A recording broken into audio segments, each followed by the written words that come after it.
Hello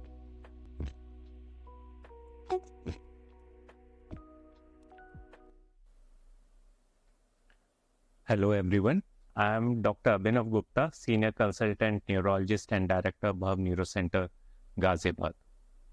Today I'll be discussing about a very common problem. As we know, since the age or the life expectancy is growing, and thereby there is an increased incidence or prevalence of dementia. Dementia is basically a disease, acquired disease, which involves memory loss or involvement of other cognitive functions. As the life expectancy is increasing, thereafter there is an increase in the incidence and prevalence of dementia. And a precursor to dementia is known as mild cognitive impairment. So mild cognitive impairment is an illness which involves their deficit in cognitive functions, which is mainly involving either memory or other cognitive functions like visual spatial orientation, or there is an involvement of language, or there might be involvement of higher cognitive function. So mild cognitive impairment is important because many of these patients, they might progress to dementia in their later life, and that incidence is to the tune of 30%. So 30% of the mild cognitive impairment patients, over time, they will progress to frank dementia. So we can say that mild cognitive impairment is an intermediate state between normal aging and dementia. So as we know, many of our elderly people, they complain of memory loss, and that we also experience when we see any elderly person. But that could be normal for his age. But mild cognitive impairment, there is the cognitive involvement is more than the normal expectancy for this age, but it does not quantify to dementia. Thereby, the normal life of the person is not hampered in mild cognitive impairment.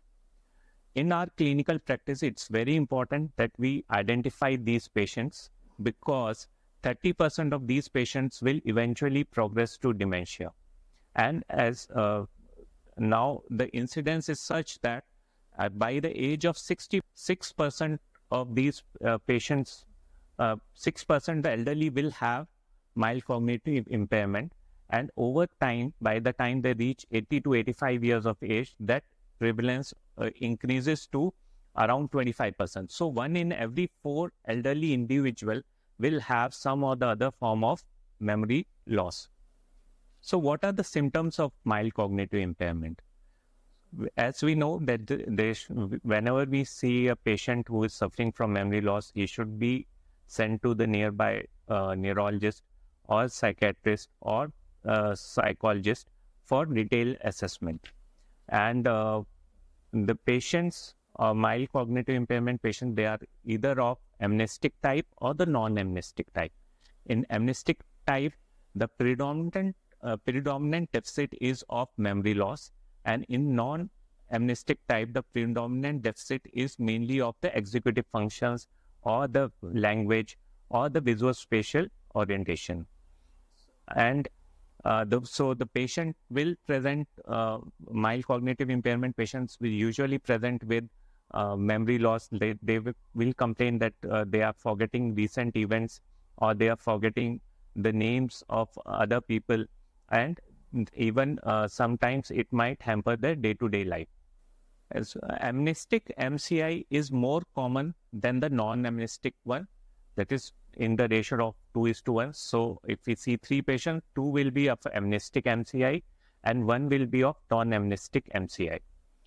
And in amnestic MCI patient, they usually progress to Alzheimer's disease, and the non-amnestic MCI patients, they usually progress to the other diseases like vascular dementia, diffuse Lewy body disease, or corticobasal ganglionic degeneration, or frontotemporal dementia, and so on and so forth.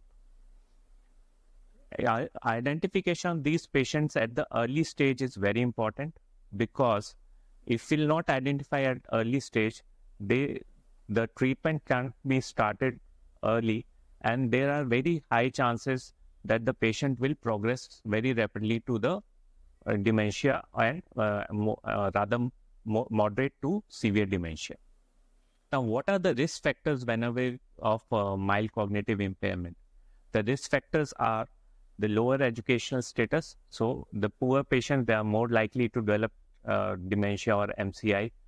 Or if the patient has vascular risk factors, for example, if the patient is a diabetic, has hyperlipidemia, or has hypertension, or if the patient has suffered from an initial stroke or any cardiac event like heart attack on all, then there are other risk factors like genetic risk factors also play a role, like if the patient is having ApoE epsilon 4 type genotype, then those patients are more likely to have dementia. And also the lifestyle of the patient also plays a role. Like if the patient is obese, has a sedentary lifestyle, is on psychotropic or other drugs, many drugs which affect the cognition, or if the patient is a psychiatric patient, that is, if the patient has dementia, if the patient has anxiety, or if the patient is having apathy, then they are most likely to develop MCI. Coming on to how to diagnose MCI, considerable judgment is required to differentiate these patients from the normal aging phenomena. So as I have already discussed earlier, sometimes we might confuse whether this amount of memory loss is because of the MCI or it is a normal aging phenomena. For that, you need a considerable assessment. You need to consult a detailed analysis will be done. And this involves psychometric analysis, which involves many scales like MMSE or MoCA scale, and detailed psychological assessment will be done by a psychologist.